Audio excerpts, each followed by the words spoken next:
Antara paparan Bumi Kenyalang, urus tadbir negeri yang terbaik tingkatkan keyakinan pelabur luar. Perinciannya langsung sahaja bersama Vanessa Mering di Kuching. Silakan, Vi.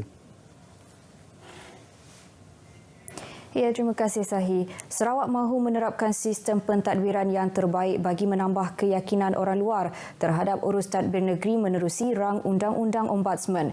Premier Sarawak Datuk Patinggi Tan Sri Abang Johari Tunopeng berkata, para pelabur perlu yakin sama ada pelaburan mereka diurus dengan baik menerusi urus tadbir kerajaan yang sistematik dan berintegriti.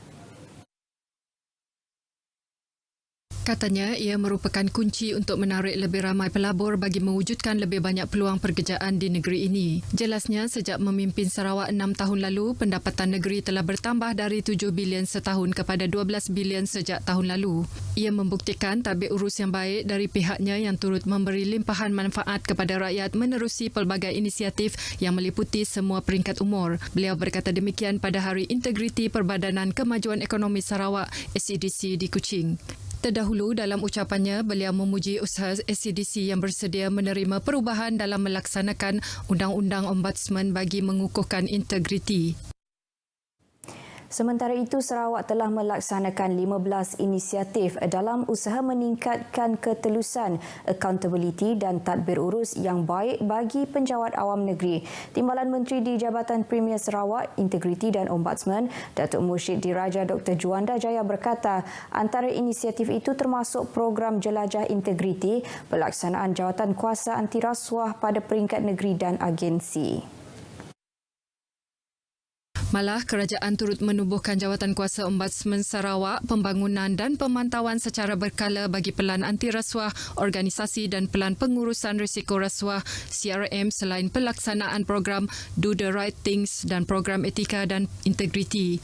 Menjawab soalan dari Adun Satok, Datuk Ibrahim Baki, jelas Datuk Juanda, pihaknya telah melaksanakan 93 program pengukuhan integriti penjawat awam dan menubuhkan jawatan kuasa khas Kabinet mengenai laporan penyata keuangan dan anggaran belanjawan tahunan bagi badan-badan berkanun Sarawak dan pihak berkuasa tempatan. Sejumlah RM23.1 juta telah diluluskan untuk pelaksanaan skim penempatan semula SPS Selirik dalam Rancangan Malaysia ke-12. Timbalan Menteri Perancangan Bandar, Pentadbiran Tanah dan Alam Sekitar Sarawak, Datuk Lim Talib Saleh berkata, skop projek ini termasuk kerja-kerja pengambilan balik tanah untuk tapak berkeluasan 61 ekar. Ini juga meliputi kerja-kerja infrastruktur berspesifikasi baharu yang merangkumi jalan berturap, sistem paparitan konkrit, sistem retikulasi air, penembokan tanah dan bekalan elektrik untuk 91 lot kediaman di dalam skim tersebut. Jelasnya, ini bermakna kos penyediaan satu lot dianggarkan berjumlah lebih kurang RM250,000 berbanding bayaran premium tanah berjumlah tidak melebihi RM2,500 bagi satu lot yang perlu dibayar oleh pemilik tanah sekiranya surat hak milik tanah dikeluarkan kepada mereka. Sementara itu, beliau berkata projek pembangunan Kampung Baru Kapit akan mengambil kira keperluan-keperluan penduduk tempatan bagi mewujudkan satu kawasan penempatan yang kondusif dan teratur. Oleh itu, kerajaan merancang untuk menyediakan komponen-komponen lain iaitu rumah kedai, stesen minyak, kawasan lapang dan kemudahan utiliti seperti detention pond, drain reserve dan Sesko substation. Datuk Lim Talib berkata demikian bagi menjawab pertanyaan Ahli Dewan Undangan Negeri Pelagus Wilson Nyabong pada sesi pertanyaan bagi jawapan lisan di persidangan Dewan Undangan Negeri hari ini. Sebanyak 48 kampung dengan 706 isi rumah di Dewan Undangan Negeri Dun Opar sudah menikmati bekalan elektrik menerusi projek Additional and Late Applicant Fund ALAF. Menurut Timbalan Menteri Utiliti dan Telekomunikasi Sarawak, Datuk Dr. Abdul Rahman Junaidi, 5 lagi kampung dengan 161 isi rumah sedang dalam pelaksanaan dan dijangka siap sepenuhnya pada suku kedua tahun depan. Ia melibatkan Kampung Opar, Kampung Bokah, Kampung Stungkor Baru, Kampung Stungkor Lama dan Kampung Bitokan. 5 langkah diambil kementerian bersama Sarawak Energy Berhad bagi mempercepat projek ALAF di seluruh Sarawak iaitu menambah bilangan kontraktor dan juru perunding, menambah individu berkemahiran dalam kerja pendawaian dan pemasangan elektrik, menyediakan pakej kontrak lebih besar, pelaksanaan projek mengikut first come first serve serta menyemak semula kos projek supaya selaras dengan kadar kenaikan harga bahan bahan binaan di pasaran. Pemilik rumah kediaman dan rumah panjang yang sudah siap struktur utama boleh memohon alaf melalui pejabat daerah kawasan masing-masing dan perlu mendapat pengesahan wakil rakyat setempat. Beliau menjawab soalan adun Opar Billy Sujang semasa sesi soal jawab persidangan DUN Sarawak ke-19 hari ini tadi. Tiada perancangan untuk menaik taraf balingian kepada daerah penuh setakat ini. Timbalan Menteri di Jabatan Premier Sarawak Undang-Undang dan Adat Bumi Putra, Datuk Jefferson Jamil Unyat berkata, ini kerana kawasan berkenaan belum memenuhi kriteria asas untuk dinaik taraf sebagai daerah penuh. Justeru itu, perkhidmatan kerajaan kepada masyarakat akan terus ditadbir urus pentadbiran sedia ada.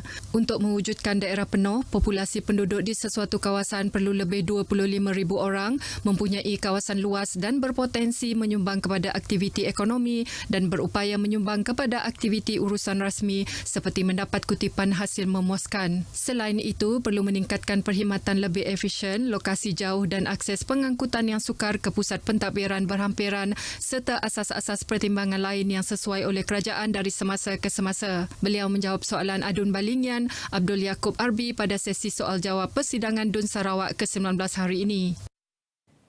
Seramai 290 orang telah ditahan dan diperiksa dalam operasi Tapis Khas Siri 5 2023 yang dilaksanakan pada 20 November hingga 22 November lalu di seluruh negeri.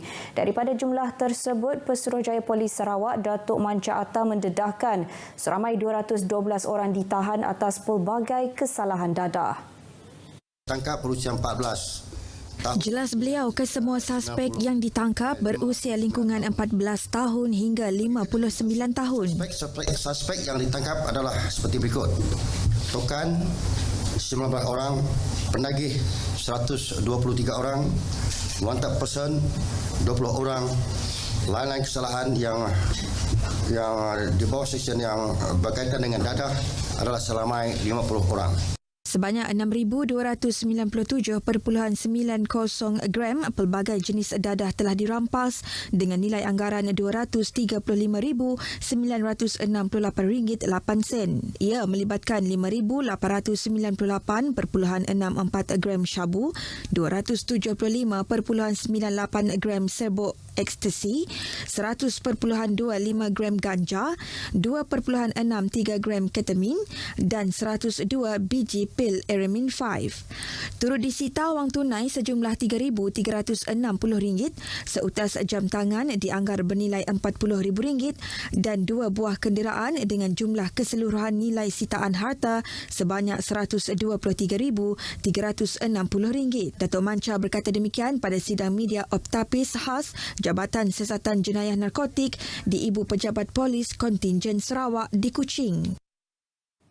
Sementara itu, dalam sidang media yang sama, Pesuruhjaya Polis Sarawak Datuk Manca Atta mendedahkan Polis Sarawak telah menerima 4 laporan berkaitan ancaman bom yang melibatkan sekolah di negeri ini sejak 21 November hingga semalam. Polis mengenai ancaman bom. Katanya ancaman tersebut dihantar melalui 3 akaun email masing-masing ke 3 buah sekolah di Kuching dan sebuah sekolah di Miri. Ancaman tersebut telah dihantar melalui 3 akaun email. Textorals, Tonzodev dan Tonzovasve. Jelasnya, tindakan pembersihan keselamatan atau security flushing bom telah dilakukan di semua lokasi terlibat namun tiada sebarang ancaman dikesan. Siasatan mendapati email ancaman adalah palsu dan tiada bukti kewujudan risiko bom di sekolah terlibat seperti didakwa. Kes disiasat di bawah Seksyen 507 Kanun Keseksaan dan Seksyen 233 Akta Komunikasi dan Multimedia 1998. Mengenai ancaman bom. Perkongsian itu tadi mengakhiri berita dari Sarawak. Dari sungai hingga segara, Palestin pasti merdeka. Kita kembali bersama Sahi di Angkasa Puri untuk berita seterusnya. Silakan Sahi. Baik, Vi, terima kasih. Kita akan berhenti berehat seketika dan akan kembali selepas ini.